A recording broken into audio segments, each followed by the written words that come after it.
All right, everyone. Country here this morning. I got a little project here. I'm fixing and cleaning up and repainting on an old cast iron wood stove I got. Y'all stick around. Let me show you a little something about what I've been doing here. Okay, there's my old cast iron wood stove. What I did was it was really nasty on the inside. Back in another old house, it was real nasty. I hosed it all down and cleaned it up like that. Scraped all the crap out of it. Now I'm gonna repaint it. I had a lot of rusty places on it here. A lot of people would have just thrown it away and said it was no good. But I took a little hand grinder with one of the wire wheels on it. That's how I cleaned it all up. Pretty much all this was cleaned up that way. So once I got it all cleaned up like this, then I'm gonna paint it. And I'll show you a little bit of that here. All right, I started painting on some of this. Got a little bit of that done. You got to use this high temp paint like this on it. First time you build a fire in it, it's going to kind of turn a gray color anyway. If you use a regular paint, there's going to be there's CFCs that's released into your house then. So that's why you use this high temp paint. It's supposed to be good and safe, but none of it's actually any good for you. But just got to remember, you got to paint this, let it set up and dry for a while, and build your first fire. It's going to be smoking a little bit, so it's going to be burning off, yes. That's just the way it is. Just don't stand there and breathe it all. Have everything ventilated. All right, there all that is painted. I tried to get up in these edges real good, so I got a little overspray on the inside, which won't make any difference. Don't worry about painting the inside. May come back and touch up a little bit more. But other than that, I just got to let this set up and get it in the house. And I'll show you how I do all that. So stick around. All right, now. Next thing I've done is I laid out some center blocks, the size I need. And then those are the cap blocks to go on the top. What I'm going to do is I'm going to build a hearth to set it up on. So it's not right down on the floor.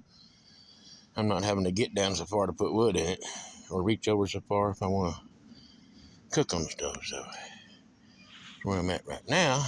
But underneath, I have just cut me a piece of 3/4 inch plywood, the size of that. It's going to go down in the floor first. And then I'm thinking about kind of bonding these together with some silicone or something. I want something to bond them together, but I'll be able to get them apart. Not bond them so tight they're glued together and won't never come apart. I may want to move all this. And when I've got to go at the hole where the window is at, I've taken out, there'll be that old tin behind it. And there'll be some on the outside also. And I'll just cut a hole for the stovepipe to go through. So that's where I'm at so far. All right there's where it's gonna go. So I gotta take that other air conditioner out, take all that down, take that window out. This is a storm window, so it's double windows. I take out this part on the inside and I just leave the outside part for now. Till I get to the outside. It started raining on me today. I don't know if I get the outside part done or not. All right, got some metal up. Now I gotta clean off that spot and start working on my hearth. All right, that's part of it. Now I gotta get that heavy stove in here. Whew, it's coming along.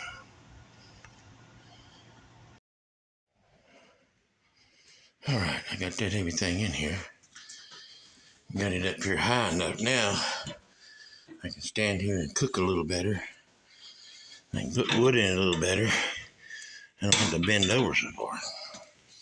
That turned out to be the right height right there. So, gotta get some pipe on there.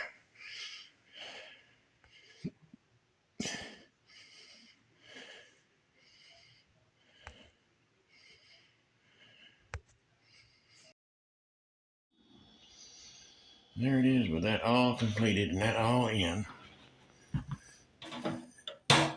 Everything's sitting down here and working pretty good. I had to tie that on just to hold it till I could go outside and get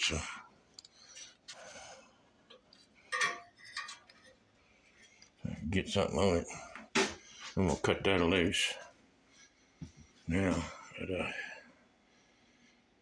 we'll go outside and I'll show you that. All right, there it is on the outside. You see I got some wire there, taking it back to the wall and up there. Sometimes you'll get an old stubborn pipe that don't want to sit up there right. And you got to do that, but you should brace it up and tie it up anyway, because the storm will tear it down on you when you do it like this and you run it through a window and then go upside the wall. Like on my last old house, I just run it straight out through the ceiling and all, through the roof, but I didn't want to do that on this one. I didn't want to mess up my roof, so I did it like that.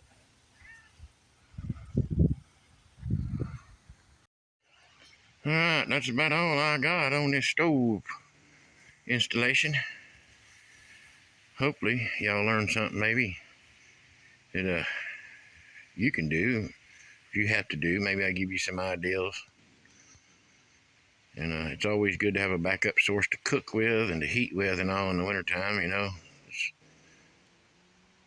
Electricity is unreliable, and now the way things are, being able to get gas for a generator, that can run into a problem. So you still need another backup source. So that's about all I got this time. I see y'all next time.